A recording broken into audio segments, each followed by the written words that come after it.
नमस्कार, मी पंजाब डक. राज्यात सांगायचं झालं तर म्हणजे राज्यात बरेच शेतकऱ्याचे फोन आले की आता ह्या मे मध्ये एखादे अवकाळी आहेत, तर राज्यात आणखीन दोन चांगले मान्सूनपूर्व पाऊस पडणार आहे, दोन अवकाळी पाऊस पडणार आहे. म्हणून हा अंदाज सर्व शेतकऱ्यांना लक्षात यायचा.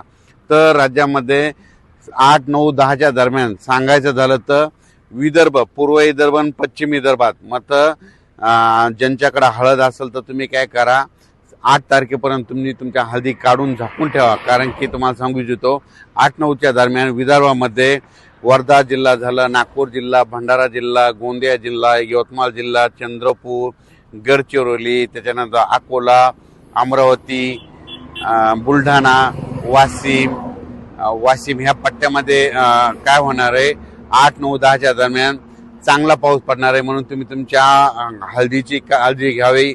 हळद असेल तर झाकून ठेवावे, कारण की हा पाऊस विदर्भामध्ये जरा हे जास्त राहणार आहे, पूर्व विदर्भ आणि पश्चिम विदर्भात जास्त प्रमाण राहणार आहे. म्हणून हा अंदाज विदर्भातल्या सर्व शेतकऱ्यांनी सर्वप्रथम लक्षात येतात. त्याच्यानंतर आपण मराठवाड्याकडे वळू. नांदेड जिल्हा झालं, हिंगोली जिल्हा झालं, लातूर जिल्हा झालं, बीड जिल्हा झालं, धाराशिव जिल्हा झालं, त्याच्यानंतर जालना जिल्हा झालं, त्याच्यानंतर इकडं सोलापूर, त्याच्यानंतर कोल्हापूर ह्या पट्ट्यात देखील काय होणार आहे, 8-9च्या दरम्यान तुरळक भागात म्हणजे कर्नाटक बाजूच्या समजा सीमालगतचे जे जिल्हे आहेत त्या परिसरामध्ये चांगल्या प्रकारचा मान्सूनपूर्व एक पाऊस अवकाळी येणार आहे. म्हणून ह्या 8-9च्या दरम्यानचा अंदाज लक्षात येतो. त्याच्यानंतर राज्यात सांगायचं झालं तर मग नंतर परत आणखीन पाऊस येणार आहे का, तर राज्यातल्या सर्व शेतकऱ्याला सांगू इच्छितो की आज आहे 4 मे 2026.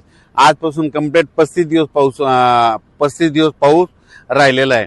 तर तुम्ही काय करा, शेतीचे कामे आटपून घ्या, कारण की तुम्हाला ही अवकाळी पाऊस सुरू झाल्याच्या नंतर तुम्हाला वेळच भेटणार नाही. आणखीन परत एक सांगू इच्छितो की 14 मे ते 20 मेच्या दरम्यान चांगला राज्यात पावसाळ्यासारखा मान्सूनपूर्व पाऊस येणार आहे. म्हणून हा अंदाज सर्व शेतकऱ्यांनी लक्षात द्यायचा. मग ते पाऊस सांगायचं झालं तर जास्त पश्चिम महाराष्ट्राकडे म्हणजे सातारा, सांगली, पुणे जिल्हा, अहिल्यानगर जिल्हा, नाशिक जिल्हा, नंदुरबार जिल्हा, त्याच्यानंतर इकडं सोलापूर जिल्हा, त्याच्यानंतर बीड जिल्हा, धाराशिव जिल्हा, लातूर जिल्हा, जालना जिल्हा, परभणी जिल्हा ह्या पट्ट्यामध्ये चांगल्या प्रकारचा तो मान्सूनपूर्व पाऊसमध्ये येणार आहे. म्हणून तुम्ही शेतकऱ्यांनी काय करायचं, ज्यांची हळद असेल तर तुम्ही काय करा, त्या 14 तारखेपर्यंत ते देखील अंदाज घ्या. त्याचा अंदाज 24 तर पुन्हा दिलेलाच जाईल. पण राज्यात मात्र सध्या तरी 8, 9, 10च्या दरम्यान एक पाऊस येणार आहे आणि त्याच्यानंतर 14 ते 20च्या दरम्यान एक पाऊस येणार आहे.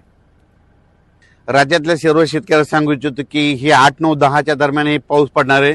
ते सगळीकडेच नाही, फक्त पूर्व विदर्भ आणि पश्चिम विदर्भ आणि त्याच्यानंतर हे काही जिल्हे आहेत. समजा कोणते, सांगली जिल्हा झालं, कोल्हापूर जिल्हा झालं, सोलापूर जिल्हा झालं, धाराशिव जिल्हा झालं, त्याच्यानंतर लातूर जिल्हा, नांदेड जिल्हा, धर्माबाद, आदिलाबाद ह्या पट्ट्यामध्ये जरा असणार आहे. पण 14 ते 20च्या मात्र बऱ्याच जिल्ह्यामध्ये जरा जास्त प्रमाणात चांगला पावसाळ्यासारखा पाऊस पडणार आहे. म्हणून हे 14 ते 20चा देखील अंदाज लक्षात यायचा. त्याचा अंदाज नंतर सविस्तर देऊ. त्याच्यानंतर राहिलं तर आता 2026 मध्ये बरेच शेतकऱ्याचे मेसेज येत आहेत की पाऊस कमी पडणार आहे का. 2026ला चांगला पाऊस पडणार आहे, जेमतेम पडणार आहे, वेळेवर मान्सून येणार आहे, मान्सून वेळेवर दस्तक देणार आहे आणि त्याच्यानंतर 7 जूनच्या दरम्यान मान्सून महाराष्ट्रात देखील दाखल होणार आहे. म्हणून सर्वप्रथम शेतकऱ्यासाठी आनंदाची बातमी. पण यावर्षी मात्र परतीचा पाऊस मात्र जास्त धुमाकूळ घालणार आहे. परतीच्या पावसामध्ये काही काही ठिकाणी अतिवृष्टी देखील होणार आहे. म्हणून हे देखील सर्व शेतकऱ्यांनी लक्षात द्यायचं आणि यावर्षी आपण आपल्या पिकाचं नियोजन लावायचं.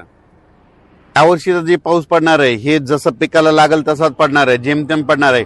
फक्त परतीचा पाऊस मात्र धुमाकूळ घालणार आहे. म्हणून शेतकऱ्यांनी लवकर येणाऱ्या जाती करा, लवकर येणारे पीक करा. असं करून तुम्ही तुमचं 2026चं नियोजन करा. यावर्षी शेतकऱ्यासाठी चांगलं साल राहणार आहे, कारण की यावर्षी दोन्ही पिकं येणार आहे. एक खरीप पण येणार आहे आणि रब्बीचं देखील येणार आहे. दरवर्षी दोन्ही पिकं येत नसतात, पण यावर्षी सुरुवातीचा पाऊस कमी असल्यामुळे रब्बी देखील येणार आहे आणि खरीप देखील येणार आहे. म्हणून ही सर्वप्रथम शेतकऱ्यासाठी आनंदाची बातमी. फक्त पावसाला आता 35 दिवस शिल्लक आहे. म्हणून तुम्ही तुमच्या शेतीची कामे करून घ्यावी. धन्यवाद.